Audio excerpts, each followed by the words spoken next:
नमस्कार साथियों, स्वागत करता हूं आपका हमारे सक्सेसफुल स्टडी यूट्यूब चैनल में। और संस्कृत की महत्वपूर्ण प्रश्नोत्तरी की श्रृंखला में 11 प्रश्नोत्तरी का अभ्यास हमारे द्वारा हो चुका है और आज 12वीं प्रश्नोत्तरी में 331 से लेकर के 360 नंबर तक के प्रश्नों का अभ्यास होना है, जो कि अत्यंत महत्वपूर्ण प्रश्न है। कारक से संबंधित प्रश्नोत्तरी है और अंत के कुछ प्रश्न संख्या ज्ञान से भी संबंधित होंगे। चलिए प्रारंभ करते हैं। 331 नंबर का प्रश्न है, साधो साधु प्रयोगे च। साधो साधु प्रयोगे च, इससे कौन सी विभक्ति होती है? षष्ठी विभक्ति होती है, सप्तमी विभक्ति होती है, षष्ठी सप्तमी दोनों विभक्ति होती हैं, या फिर चतुर्थी विभक्ति होती है? बोलिए फटाफट से। साधो साधु प्रयोगे च, इस सूत्र से कौन सी विभक्ति होती है? तो देखिए, एक एक सूत्र है ये, साधो साधु प्रयोगे च, जिसको यदि आप तोड़ते हैं तो साधु प्लस असाधु निकल करके आता है। तो साधु और असाधु इन शब्दों का प्रयोग होने पर ये जिसकी दृष्टि में साधु और असाधु होंगे उसमें सप्तमी विभक्ति हो जाएगी। और ये जो सप्तमी है ये उपपद सप्तमी कहलाती है, यानी साधु भी एक पद है, असाधु भी एक पद है।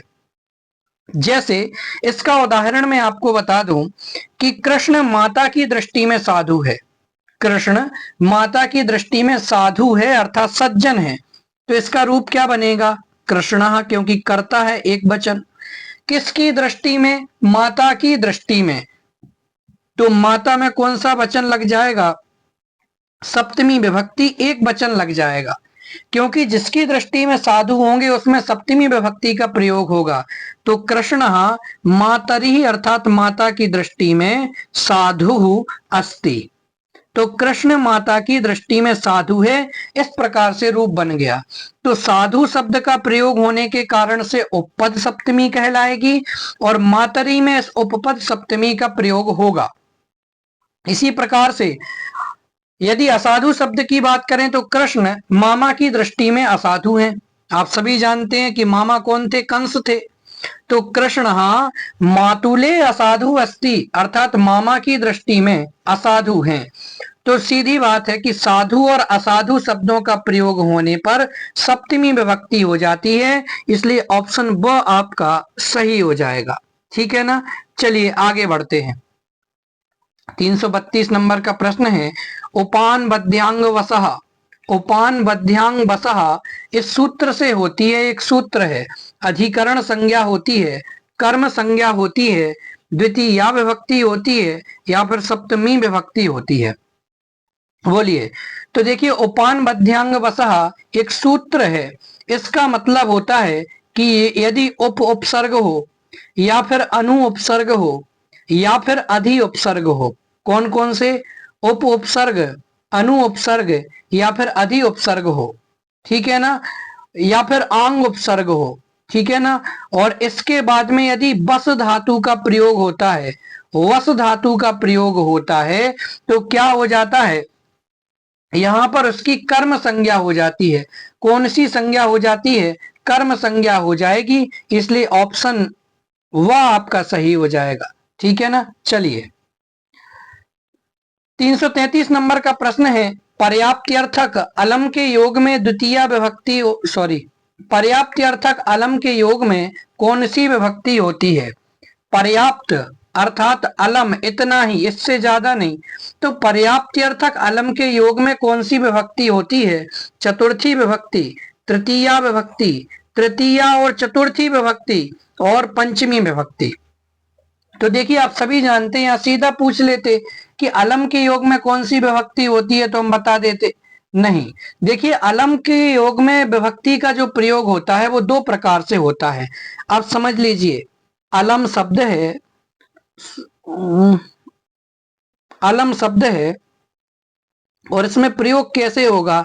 एक तो होगा निषेधार्थक अलम, निषेध अर्थ वाले अलम के साथ, और एक होगा पर्याप्ति अर्थ वाले अलम के साथ। ठीक है ना? तो आपसे क्या पूछा है? पर्याप्त्यर्थक अलम के साथ। निषेधार्थक अलम के साथ में तृतीया विभक्ति का प्रयोग होगा, जैसे अलम हसनैन, अलम विवादेन, अलम पठनेन, अलम खादनेन और पर्याप्ति अर्थक अलम के साथ में चतुर्थी विभक्ति का प्रयोग होगा। नमः स्वस्ति स्वाहा स्वधा अलम बसठ होगा चित सूत्र से, यानी दैत्यभ्य हरि अलम, दैत्यों के लिए हरि पर्याप्त है। और निषेधार्थक अलम में अलम हसनेन, मत हंसो, इस प्रकार से। तो ये पर्याप्त्यर्थक अलम के योग में कौन सी विभक्ति होती है? तो चतुर्थी विभक्ति होती है। आपसे पूछ लेते निषेधार्थक अलम के योग में कौन सी विभक्ति होती है? तो तृतीया विभक्ति होती है। आपसे पूछ लेते कि अलम के योग में कौन कौन सी विभक्ति होती है? तो तृतीया होती है और चतुर्थी विभक्ति होती है। इस प्रकार से आपके एक प्रश्न के साथ 3 प्रश्न तैयार होते हैं। 334 नंबर का प्रश्न देखते हैं। निम्नलिखित में से किसके योग में द्वितीया विभक्ति नहीं होती है? ये सब उपपद द्वितीया के उदाहरण हैं। तो देखिए, ओह सर्वतसो कार्या धिगुप पर्यादिषु त्रिषु द्वितीया मृडितान्तेषु ततोन्यत्रापि दृश्यते। ठीक है ना, चाहे वो उभयतः हो, चाहे सर्वतः हो, चाहे अभितः हो, चाहे परितः हो, चाहे समया हो, नोट कर लीजिए, चाहे निकसा हो, चाहे हा शब्द हो, चाहे प्रति शब्द हो, चाहे धिक शब्द हो, इन सभी शब्दों के योग में द्वितीया विभक्ति होती है। तो देखिए, धिक शब्द है, यहाँ पर द्वितीया विभक्ति होगी।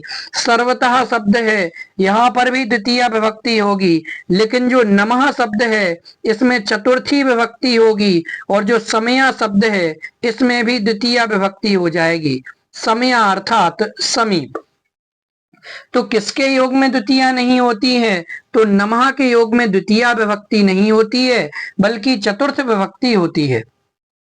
335 नंबर का प्रश्न, अत्यंत संयोग नहीं हुआ है। अत्यंत संयोग नहीं हुआ है, किस उदाहरण में अत्यंत संयोग नहीं हुआ है? देखिए, मासम कल्याणी, क्रोशम कुटिला नदी, क्रोशस्य एक देशे पर्वता, या फिर मासम गुणधाना। तो अत्यंत संयोग का अर्थ क्या होता है? अत्यंत संयोग का अर्थ यदि आपसे पूछ लिया जाए तो अत्यंत संयोग का अर्थ होता है संपूर्णता। और एक किस सूत्र से ये शब्द उठाया है? तो ये शब्द उठाया है कालाध्वनोर अत्यंत संयोगे, कि यदि संपूर्णता के प्रसंग में कालवाची और मार्गवाची इन शब्दों में द्वितीय विभक्ति हो जाती है। जैसे आपसे कहा मासम कल्याणी, यानी महीने भर कल्याणकारी। क्रोशम कुटिला नदी, कोस भर तक नदी टेढ़ी है। क्रोशस्य एक देशे पर्वता, कोस के एक देश में पर्वत है। मासम गुणधाना, इस प्रकार से। तो अत्यंत संयोग कहा नहीं हुआ है। अत्यंत संयोग माने जैसे पूरा, देखिए जैसे महीने भर तो पूरा एक महीना, कोस भर तो पूरा एक कोस। लेकिन क्रोशस्य एक देशे, कोस के एक भाग में, इसका मतलब है यहाँ पर अत्यंत संयोग नहीं है, संपूर्णता नहीं है, पूरा एक कोस नहीं है। ऐसे ही यहाँ पर मासम यानी पूरा महीना लिया गया है। तो इन सब में द्वितीया विभक्ति का प्रयोग है। जहां जहां पर अत्यंत संयोग है, वहां वहां पर द्वितीया विभक्ति का प्रयोग है। लेकिन यहाँ पर अत्यंत संयोग नहीं होने के कारण से षष्ठी विभक्ति का प्रयोग कर दिया। ऑप्शन सा आपका सही हो जाएगा कि क्रोशस्य एक देशे पर्वतः, कोस के एक देश में पर्वत हैं, एक भाग में पर्वत हैं। यहाँ पर अत्यंत संयोग नहीं हुआ है। 336 नंबर प्रश्न, औपश्लेषिक आधार का उदाहरण है। औपश्लेषिक आधार का उदाहरण क्या है? ऑप्शन आ कटे आस्ते, ऑप्शन बा मोक्षे इच्छा अस्ति, ऑप्शन सा सर्वस्मिन आत्मा अस्ति, और ऑप्शन द तिलेसु तैलम। तो मैंने आपको बताया था कि आधार 3 प्रकार का होता है। औपश्लेषिक आधार, वैश्विक आधार और अभिव्यापक आधार। तो औपश्लेषिक आधार वो होता है कि जहां पर समीपता का संबंध हो, भौतिक जुड़ाव दिखाई देता है। जैसे गांव में निवास करता है, विद्यालय में पढ़ता है, ठीक है ना, भगोनी में पकाता है, चटाई पर बैठता है या चटाई पर सोता है। तो देखिए, चटाई में और व्यक्ति के बीच में संपर्क दिखलाई दे रहा है। तो ये सब क्या है, अत्यंत संयोग हमें दिखाई दे रहा है, अत्यंत संयोग के उदाहरण है। तो औपश्लेषिक आधार, सॉरी अत्यंत संयोग नहीं, औपश्लेषिक आधार अर्थात समीपता का संबंध दिखाई दे रहा है। तो कटे आस्ते अर्थात चटाई पर बैठता है, ये किसका उदाहरण है, तो ये औपश्लेषिक आधार का उदाहरण है। किसका उदाहरण है, औपश्लेषिक आधार का। वहीं यदि बात करूं मोक्षे इच्छा अस्ति, तो मोक्ष एक विषय है, मोक्ष के विषय में इच्छा है, इस कारण से ये एक वैषयिक आधार है। सर्वस्मिन् आत्मा अस्ति अर्थात सभी में आत्मा है, तो ये सर्वस्मिन् आत्मा, आप इसमें ऐसा नहीं कर सकते इसमें आत्मा नहीं है, इसमें आत्मा नहीं है, अर्थात सभी जगह व्याप्त है। इस कारण से यहाँ पर अभिव्यापक आधार बनेगा। और तिलेषु तैलम अर्थात तिलों में तेल व्याप्त है, तो तिल का ऐसा कौन सा हिस्सा है जहां पर तेल व्याप्त नहीं है, इस कारण से अभिव्यापक आधार होगा। तो आपसे पूछा कि औपश्लेषिक आधार का उदाहरण क्या है, तो कटे आस्ते अर्थात चटाई पर बैठता है, यह एक औपश्लेषिक आधार का उदाहरण है, क्योंकि इसमें आधार और आधेय दोनों में भौतिक जुड़ाव होता है। चलिए आगे बढ़ते हैं। 337 नंबर का प्रश्न है कि यतश्च निर्धारणम, यतश्च निर्धारणम, इस सूत्र से कौन सी विभक्ति होती है, सप्तमी विभक्ति होती है, षष्ठी विभक्ति होती है, पंचमी विभक्ति होती है, या फिर षष्ठी सप्तमी दोनों विभक्ति होती है। तो यतश्च निर्धारणम सूत्र, देखिए यतश्च निर्धारणम सूत्र क्या कहता है, बहुत महत्वपूर्ण सूत्र कहलाता है। अनेक कारकों के बीच में, अनेक कारकों के बीच में, अनेक कारकों के बीच में एक कारक को श्रेष्ठ बताना, अनेक कारकों के बीच में एक कारक को श्रेष्ठ बताना, ये निर्धारण कहलाता है। ठीक है ना। अब ये जो निर्धारण होता है, अनेक कारकों में से एक को श्रेष्ठ बताया जाता है, वो कितने प्रकार से बताया जाता है, तो वो 4 प्रकार से बताया जाता है। या तो जाति के आधार से अंतर किया जा सकता है, या फिर गुण के आधार से अंतर किया जा सकता है, या फिर क्रिया के आधार से अंतर किया जा सकता है, या फिर संज्ञा के आधार से अंतर किया जा सकता है। ठीक है ना। जाति के आधार से, गुण के आधार से, क्रिया के आधार से, या फिर संज्ञा के आधार से। तो यतश्च निर्धारणम, ये सूत्र क्या कहता है, इतना समझ लीजिए कि अनेक कारकों के बीच में एक कारक को जब श्रेष्ठ बताया जाता है तो वो निर्धारण कहलाता है। इसमें तमप और इष्टन प्रत्ययों का प्रयोग होता है। अभी इतनी विशेष बात नहीं बतानी, सिर्फ इतना समझे, यतश्च निर्धारणम, जहां पर निर्धारण किया जाए, अनेक कारकों के बीच में एक को श्रेष्ठ बताया जाए, वहां पर सप्तमी विभक्ति का प्रयोग होता है। कौन सी विभक्ति का प्रयोग होता है, सप्तमी विभक्ति का प्रयोग होता है। केवल सप्तमी नहीं, षष्ठी और सप्तमी विभक्ति का, किस किस का, षष्ठी और सप्तमी विभक्ति का प्रयोग होता है। ऑप्शन द आप याद रखेंगे। चलिए 338 नंबर का प्रश्न सरल है। विभक्तियां कितनी होती हैं, 7 होती हैं, 8 होती हैं, 6 होती हैं, या फिर 5 होती है। तो आप सभी को पता है कि जो विभक्तियों की संख्या है वो 7 है, इसलिए ऑप्शन अ आपका सही हो जाएगा। आगे बढ़ते हैं। 339 नंबर का प्रश्न, कालाध्वनोर अत्यंत संयोगे, इस सूत्र से कौन सी विभक्ति होती है। बहुत महत्वपूर्ण सूत्र है, इसके उदाहरण भी पूछे जाते हैं, क्योंकि कालाध्वनोर अत्यंत संयोगे और अपवर्गित तृतीया, इन दोनों सूत्रों में कंफ्यूजन होता है। तो कालाध्वनो अत्यंत संयोगे अर्थात काल अर्थात होता है समय, और अध्वन अर्थात होता है मार्ग। तो समयवाची और मार्गवाची शब्दों में जब अत्यंत संयोग होता है, संपूर्णता होती है, जैसे महीना भर, हफ्ता भर, साल भर, कोस भर, योजन भर, तो यहाँ पर द्वितीय विभक्ति हो जाती है। कौन सी विभक्ति होती है, द्वितीय विभक्ति हो जाएगी, इसलिए ऑप्शन ब आपका सही हो जाएगा। आगे बढ़ते हैं। 340 नंबर का प्रश्न है, कर्तृ संज्ञा विधायक सूत्र कौन सा है। कर्तृ संज्ञा विधायक सूत्र कौन सा है। ऑप्शन अ स्वतंत्र कर्ता, ऑप्शन ब तत्प्रयोजको हेतुश्च, ऑप्शन स संबोधने च, और ऑप्शन द अ एवं ब दोनों। कर्तृ संज्ञा विधायक सूत्र कौन सा होता है? बोलिए फटाफट से, कर्तृ संज्ञा विधायक सूत्र कौन कौन सा है? तो देखिए जो कर्तृ संज्ञा विधायक सूत्र है वो तो एक पहला सूत्र आपको दिखाई देगा, स्वतंत्र कर्ता, कि जो कार्य करने के लिए स्वतंत्र होता है वो कैसा होता है कि वो भी कर्ता कहलाता है। और जो तत्प्रयोजको हेतुश्च, कि क्रिया के विषय में यदि जो स्वतंत्र कारक है उसको यदि कोई प्रेरित करने वाला कारक है तो वो भी कर्ता कहा जाएगा। वो लेकिन कैसा कहलाएगा? वो एक प्रेरक कर्ता कहलाएगा। कैसा कर्ता कहलाएगा? प्रेरक कर्ता कहलाएगा। जैसे सोहन मोहन को गांव भेजता है, तो मोहन गांव तो जाएगा, जाने की क्रिया में स्वतंत्र है मोहन, लेकिन उसको प्रयोजक कर्ता कौन होगा? सोहन होगा।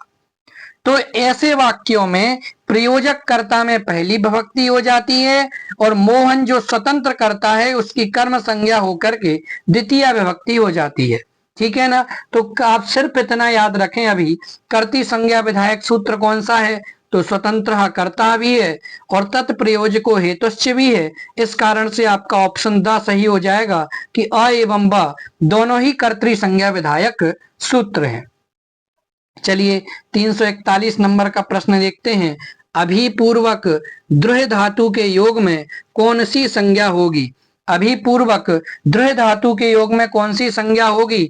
अपादान संज्ञा, संप्रदान संज्ञा, कर्म संज्ञा या फिर करण संज्ञा? अभिपूर्वक द्रुह धातु के योग में कौन सी संज्ञा हो जाएगी? यानी ए पोजीशन है, अभि प्लस द्रुह, इस प्रकार के प्रयोग में कौन सी विभक्ति होगी, यानी कौन सी संज्ञा हो जाएगी? तो देखिए क्रुद्रोहेस्या सूयार्थानाम यम प्रतीकोपः एक सूत्र है, इसके माध्यम से क्रोध यानी क्रोध अर्थ वाली धातु हो, द्रोह अर्थ वाली धातु हो, ईर्ष्या अर्थ वाली धातु हो या फिर असूया अर्थ वाली धातु हो, इन धातुओं का प्रयोग होने पर जिसके भी प्रति क्रोध इत्यादि किया जाता है उसमें चौथी विभक्ति हो जाती है। लेकिन इसके बाद एक सूत्र आता है। कौन सा सूत्र आता है? सूत्र आता है क्रोध द्रोहोप सृष्टयो कर्म। कहते हैं कि यदि क्रोध धातु, ठीक है ना, और द्रोह धातु, कौन कौन सी? क्रोध धातु और द्रोह धातु, यदि इनके पहले किसी भी प्रकार के उपसर्ग का प्रयोग हो जाए तो इनमें चतुर्थी विभक्ति नहीं हो करके द्वितीय विभक्ति हो जाएगी, यानी इनकी संप्रदान संज्ञा नहीं हो करके कर्म संज्ञा हो जाएगी और एक कर्म में चले जाएंगे। ऑप्शन सा आपका सही हो जाएगा, कर्म संज्ञा इसमें हो जाएगी। 342 नंबर का प्रश्न देखते हैं कि यस्य च भावेन भाव लक्षणम, यस्य च भावेन भाव लक्षणम, इस सूत्र का उदाहरण क्या है? ऑप्शन आ, गोसु दुह्यमानेसु गतः, गायों को दुहकर चला गया। नरेसु द्विजः श्रेष्ठ, मनुष्यों में ब्राह्मण श्रेष्ठ है। छात्रेसु मोहनः पटु, छात्रों में मोहन चतुर है। और गोसु कृष्णा बहुक्षीरा, गायों में काली जो गाय होती है वो बहुत दूध देने वाली होती है। तो यस्य च भावेन भाव लक्षणम, इस सूत्र का उदाहरण क्या है? तो देखिए इसमें यहाँ पर जो भाव शब्द दिया गया है, भाव का अर्थ क्या होता है? भाव का अर्थ होता है क्रिया। तो जब एक क्रिया के माध्यम से, जिस भाव के माध्यम से, जिस क्रिया के माध्यम से दूसरी क्रिया को श्रेष्ठ बताया जाता है, या एक क्रिया के माध्यम से जब दूसरी क्रिया निर्दिष्ट की जाती है, तो जो पहले वाली क्रिया होगी उसमें कौन सी विभक्ति हो जाएगी? सप्तमी विभक्ति हो जाएगी। कौन सी विभक्ति? सप्तमी विभक्ति हो जाएगी। तो ये तो चारों ही सप्तमी विभक्ति के उदाहरण हैं। लेकिन देखिए गोसु यानी गायों को, दुह्यमानेसु यानी दुह करके, गता अर्थात चला गया, यहाँ पर दो क्रियाओं का प्रयोग है। और जो ये दुह्यमानासु, पहले गायों को दोहा और उसके बाद चला गया, तो दुह्यमानेसु में जो पूर्वकालिक क्रिया थी इसमें सप्तमी विभक्ति हो गई। कौन सी? सप्तमी विभक्ति हो गई। लेकिन नरेशु द्विजः श्रेष्ठः, छात्रेशु मोहना पटुः, गोसु कृष्ण बहुक्षीरा, ये भी सप्तमी विभक्ति के उदाहरण तो हैं, लेकिन ये यतस्य निर्धारणम सूत्र के हैं, यतश्च निर्धारणम सूत्र से संबंधित हैं। जबकि गोसु दुह्यमानेसु गतः अर्थात गायों को दुह करके चला गया, ये आपका यस्य च भावेन भाव लक्षणम सूत्र का उदाहरण होगा। चलिए 343 नंबर का प्रश्न देखते हैं। दिशावाची शब्दों के योग में कौन सी विभक्ति होती है? दिशावाची शब्दों के योग में कौन सी विभक्ति होती है? चतुर्थी विभक्ति होती है, पंचमी विभक्ति होती है, सप्तमी विभक्ति होती है, या फिर पंचमी और सप्तमी विभक्ति होती है? तो देखिए, जो दिशावाचक शब्द होते हैं उनमें पंचमी विभक्ति होती है। कौन सी विभक्ति? पंचमी विभक्ति होती है। एक सूत्र आता है, अन्याराध तरते दिक् शब्दांच उत्तर पद जाहि युक्ते, ठीक है ना। तो इस प्रकार से एक सूत्र आता है, उसके माध्यम से अन्य, आरात, इतर और दिक् अर्थात जो दिशावाचक शब्द हैं इनमें पंचमी विभक्ति हो जाती है। इसलिए आपका ऑप्शन नंबर ब एकदम सही हो जाएगा कि दिशावाची शब्दों के योग में पंचमी विभक्ति होती है। चलिए 344 नंबर का प्रश्न है, सरल प्रश्न है। क्रिया की सिद्धि में प्रकृष्ट उपकारक को क्या कहा जाता है? क्रिया की सिद्धि में प्रकृष्ट उपकारक को क्या कहा जाता है? करण, संप्रदान, अपादान या फिर अधिकरण? तो एक सूत्र आपने पढ़ा होगा, साधकतमम करणम। क्या सूत्र है? साधकतमम करणम।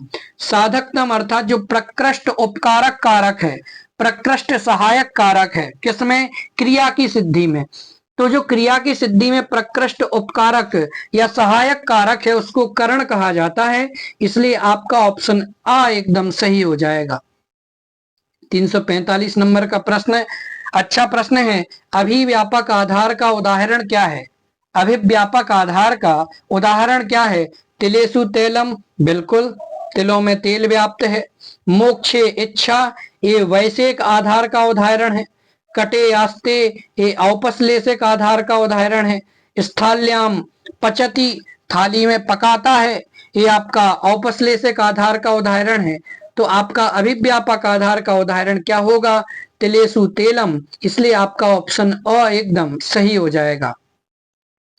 346 नंबर का प्रश्न है, ऋते के योग में कौन सी विभक्ति होती है? ऋते अर्थात बिना। ऋते के योग में कौन सी विभक्ति होती है? चतुर्थी विभक्ति होती है, पंचमी विभक्ति होती है, तृतीया विभक्ति होती है, या फिर षष्ठी विभक्ति होती है? ऋते के योग में कौन सी विभक्ति हो जाती है? तो देखिए, ऋते के योग में पंचमी विभक्ति होती है। कौन सी विभक्ति होती है? पंचमी विभक्ति। सूत्र कौन सा? वही सूत्र, अन्याराध तरते दिक् शब्दांच उत्तर पद जाहि युक्ते। इस सूत्र के माध्यम से ऋते के योग में भी पंचमी विभक्ति का ही प्रयोग होता है। चलिए आगे बढ़ते हैं 347 नंबर के प्रश्न की तरफ। तो वही बात है, देखिए अब अपनी कारक के संबंधित प्रश्नोत्तरी पूरी हो चुकी है और अब अनुवाद से संबंधित, और इसमें भी सबसे पहले जो संख्यावाची शब्दों से संबंधित प्रश्नोत्तरी है उसको हमें यहां से देखना है। देखते हैं प्रश्न। ते खाली स्थान छात्राः आगच्छन्ति, ते खाली स्थान छात्राः आगच्छन्ति रिक्त स्थाने संख्या पदम स्यात्। कि बे खाली स्थान छात्र, कि बे छात्र आ रहे हैं। यहाँ पर जो छात्र के आगे रिक्त स्थान दिया गया है इसमें संख्यावाची पद क्या आएगा? त्रियः, तिस्त्रः, त्रीणि या फिर त्रिहि? क्या आएगा? बोलिए फटाफट से। त्रियः, तिस्त्रः, त्रीणि, त्रीणे और त्रिहि। तो देखिए, जो एक वचन वाले जो एक शब्द है वो नित्य रूप से एक वचन में चलता है, दो शब्द नित्य रूप से द्विवचन में चलता है, और तीन शब्द नित्य रूप से बहुवचन में चलता है, यानी जिसे कहेंगे त्रिशब्द। त्रिशब्द भी आपका नित्य रूप से त्रिशब्द आपका नित्य रूप से बहुवचन में चलेगा, ठीक है ना। त्रिशब्द नित्य रूप से आपका चलेगा बहुवचन में और तीनों ही लिंगों में चलेगा।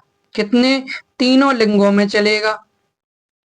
तो यहाँ पर छात्र, छात्र कौन से लिंग के हैं? तो छात्र हैं आपके पुल्लिंग के, और पुल्लिंग में जब त्रि शब्द के रूप बनाए जाते हैं तो वो इस तरीके से चलते हैं, त्रयः, त्रीन, त्रिभिः, त्रिभ्यः, त्रिभ्यः, त्रयाणाम, त्रिषु। तो यहाँ पर क्या आएगा? ते के आगे आएगा त्रयः। क्या आएगा? त्रयः। ठीक है ना।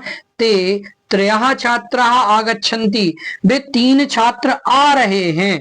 तिस्त्रः, ये तो चला जाएगा आपका स्त्रीलिंग में। त्रीणे, ये तो कहीं बनता ही नहीं है।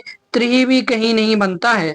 तो ते त्रयः छात्राः आगच्छन्ति, वे 3 छात्र आ रहे हैं। इसलिए आप लिंग का विशेष रूप से ध्यान धरेंगे, यहाँ पर पुल्लिंग है। 348 नंबर का प्रश्न, खाली स्थान बालिकाः नृत्यन्ति, रिक्त स्थाने संख्या पदम स्यात्। कि खाली स्थान यानी कितनी, समझ लीजिए कितनी, बालिका स्त्रीलिंग का शब्द आ गया, तो खाली स्थान बालिकाएं नाच रही हैं। कितनी बालिकाएं नाच रही हैं, यहाँ पर रिक्त स्थान में कौन सा संख्या पद आएगा? चतस्त्रः आएगा, चत्वारः आएगा, चत्वारी आएगा, या फिर चतुर आएगा? तो देखिए मूल शब्द चतुर है, तो इसका तो कुछ है ही नहीं, क्योंकि इसी के आधार से हमें रूप बनाने हैं। अब जो चतुर शब्द होता है, अर्थात जो 4 वाला शब्द होता है, 4 का वाचक शब्द होता है, ये भी नित्य रूप से चलता है बहुवचन में, और बहुवचन के अलावा ये तीनों ही लिंगों में चलता है। तीनों लिंगों में इसका अलग चलेगा। पुल्लिंग में अलग रूप चलेंगे, स्त्रीलिंग में अलग चलेंगे, और नपुंसक लिंग में अलग चलेंगे। तो बालिका चूंकि स्त्रीलिंग है, तो स्त्रीलिंग में इसके रूप चलते हैं चतस्रः, चतस्रः, चतस्रिभिः, चतस्रभ्यः, चतस्रभ्यः, चतस्रिणाम और चतस्रिषु। तो यहाँ पर चतस्रः ये आपका स्त्रीलिंग में शब्द है बहुवचन में, तो यहाँ पर आ जाएगा चतस्रः बालिकाः नृत्यन्ति, 4 बालिकाएं नाच रही हैं। बाकी जो आपका चत्वारा है ये पुल्लिंग का है, इसलिए आएगा नहीं। चत्वारी नपुंसक लिंग का है, आएगा नहीं। चतुर मूल शब्द है, इसलिए ये भी आएगा नहीं। चलिए आगे बढ़ते हैं। 349 नंबर का प्रश्न देखते हैं। वेदाः खाली स्थान संति, वेदाः खाली स्थान संति, रिक्त स्थाने संख्या पदम स्यात्। कि वेद कितने हैं? वेद आपको पता है 4 होते हैं, ऋग्वेद, यजुर्वेद, सामवेद और अथर्ववेद। लेकिन यहाँ पर वेदों की जो संख्या 4 बताई गई है, उसमें सही शब्द का प्रयोग क्या होगा? ऑप्शन आ चतस्रः होगा, चत्वारी होगा, चत्वारः होगा, या फिर त्रीणी होगा। बोलिए फटाफट से। तो देखिए वेद शब्द भी पुल्लिंग का शब्द है, ठीक है ना, पुल्लिंग का शब्द है, और पुल्लिंग में इसके जो रूप बनते हैं वो चत्वारः, चतुरः, चतुर्भि, चतुर्भ्यः, चतुर्भ्यः, चतुर्नाम और चतुर्षु बनता है। तो इसलिए आपका ऑप्शन स सही हो जाएगा कि वेदाः चत्वारः सन्ति, वेदाः चत्वारः सन्ति। चलिए आगे बढ़ते हैं 350 नंबर के प्रश्न की तरफ। खाली स्थान महिला पाठयति, रिक्त स्थाने संख्या पदम स्यात्। एक सिंगल महिला है, तो एक महिला पढ़ा रही है, लेकिन एक के स्थान पर क्या आएगा? तो देखिए एकः ये पुल्लिंग में बनता है, एका स्त्रीलिंग में बनता है, एकम नपुंसक लिंग में बनता है, और एकेन ये पुल्लिंग और नपुंसक लिंग दोनों में ही बनता है। लेकिन हमें महिला स्त्रीलिंग के हिसाब से चलाना है, इसलिए एका आएगा, एका महिला पाठयति। ऑप्शन ब आपका सही हो जाएगा। 351 नंबर का प्रश्न पूछते हैं। खाली स्थान बालिके आगच्छतः, रिक्त स्थाने संख्या पदम स्यात्। ठीक है ना, तो खाली स्थान कितनी बालिकाएं आ रही हैं? तो देखिए ये 2 शब्द, यहां पर आपको 2 शब्द के हिसाब से घटित करना है कि कितनी बालिकाएं आ रही हैं। ऑप्शन आ द्वे, द्वौ, तिस्त्रः या फिर चतस्त्रः। तो आप पहले तो बालिके शब्द को देखें। बालिका, बालिके अर्थात 2 बालिकाएं आ रही हैं, तो तिस्त्रः और चतस्त्रः इनका तो रौल ही खत्म हो गया। अब बचते हैं आपके पास में द्वे या फिर द्वौ। तो द्वे शब्द भी आप देखिए, मूल शब्द है द्वि, ये तीनों लिंगों में चलता है, और नित्य रूप से द्विवचन होता है। ठीक है ना, नित्य रूप से द्विवचन होगा, तीनों लिंगों में इसके रूप चलेंगे। तो स्त्रीलिंग में जो इसके रूप चलते हैं वो चलते हैं द्वे द्वे, द्वाभ्याम द्वाभ्याम द्वाभ्याम, द्वयो द्वयो, और ठीक इसी प्रकार के नपुंसक लिंग में भी चलते हैं। तो यहाँ पर आएगा द्वे, क्या आएगा? द्वे आएगा, इसलिए ऑप्शन नंबर आ एकदम आपका सही हो जाएगा। 352 नवदश संख्या कृते पदम वर्तते। नवदश अर्थात 19, इस संख्या के लिए पद कौन सा है? नवदश संख्या कृते पदम वर्तते, 19 संख्या के लिए कौन सा पद है? एकोनविंशति, ऊनविंशति, एकान्नविंशति या फिर सर्वाणी पदानी। 19 संख्या के लिए देखिए एकोनविंशति यानी एक कम है 20 में, तो इसलिए ये 19 है। ऊनविंशति, ऊन यानी कम है 20 में, इसलिए भी ये 19 है। एकान्नविंशति, ये भी आपका 19 है, इसलिए सर्वाणी पदानी यानी इन सभी पदों का 19 के लिए प्रयोग किया जाता है, इसलिए ऑप्शन द आपका सही हो जाएगा।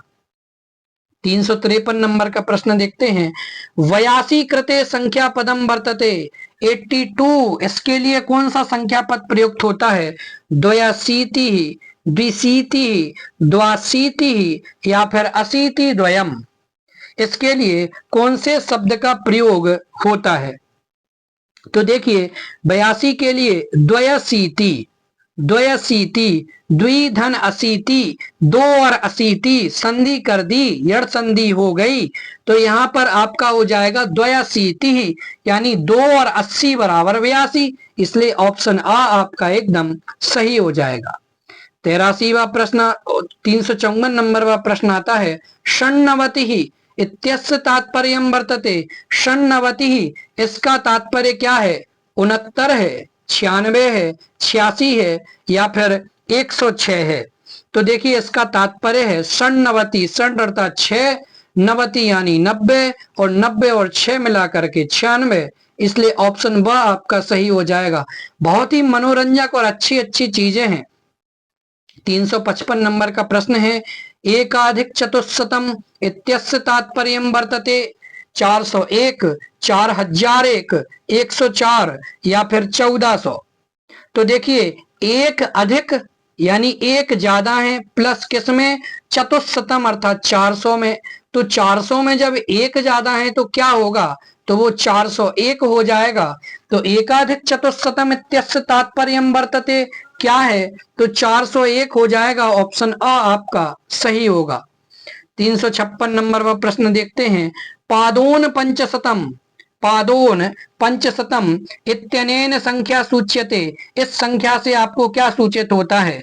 575, 475, 525 या फिर 425? तो पादोन अर्थात पौन, 1/3, तो 75 आएगा।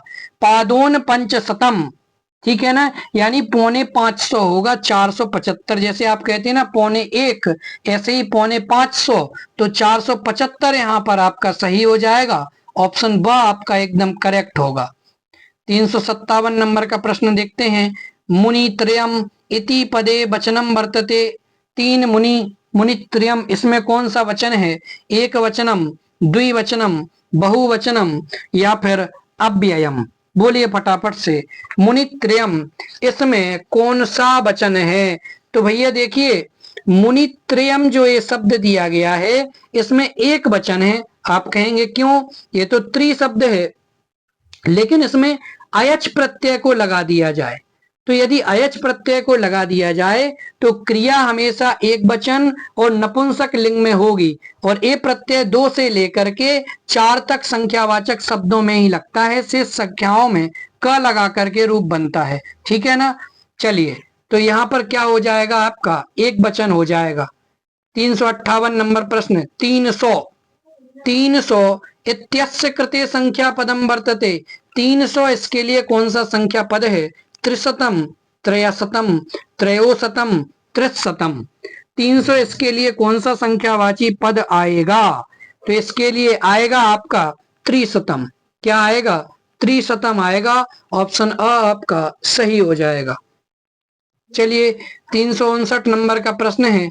अयुतम इत्यस्य तात्पर्यं वर्तते, अयुतम इत्यस्य तात्पर्यं वर्तते, अयुत इसका तात्पर्य क्या है? ये ऑप्शन गलत आ गए हैं, ऑप्शन लिख लीजिए। इसका तात्पर्य 1000 है या फिर 10,000 है या फिर 1,00,000 है या फिर 100 है।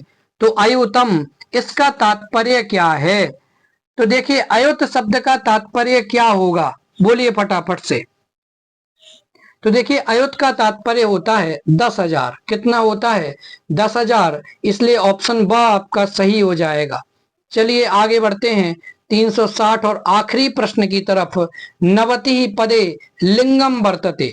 नवति अर्थात 90, ठीक है ना। इसमें कौन सा लिंग है? पुल्लिंग है, स्त्रीलिंग है, नपुंसक लिंग है या फिर अव्यय पद है? बोलिए 360 नवति, इस पद में कौन सा लिंग है? पुल्लिंग, स्त्रीलिंग, नपुंसक लिंग या फिर अव्यय? तो इसमें स्त्रीलिंग है। कौन सा लिंग है? स्त्रीलिंग है। इसलिए ऑप्शन ब आपका सही हो जाएगा। इस प्रकार से 12वीं प्रश्नोत्तरी के माध्यम से हमने 30 प्रश्नों का अभ्यास किया और 360 प्रश्न तक के अभ्यास का अभ्यास हम कर चुके हैं। आगे कुछ और प्रश्न हमारे 4-5 शेष हैं संख्या ज्ञान से संबंधित। 15-20 प्रश्नों को हम समय ज्ञान से संबंधित लेंगे और उसके बाद में जो 50 प्रश्न हैं हमारे, वो वाच्य परिवर्तन से संबंधित होंगे। मिलते हैं अगली कक्षा में। धन्यवाद।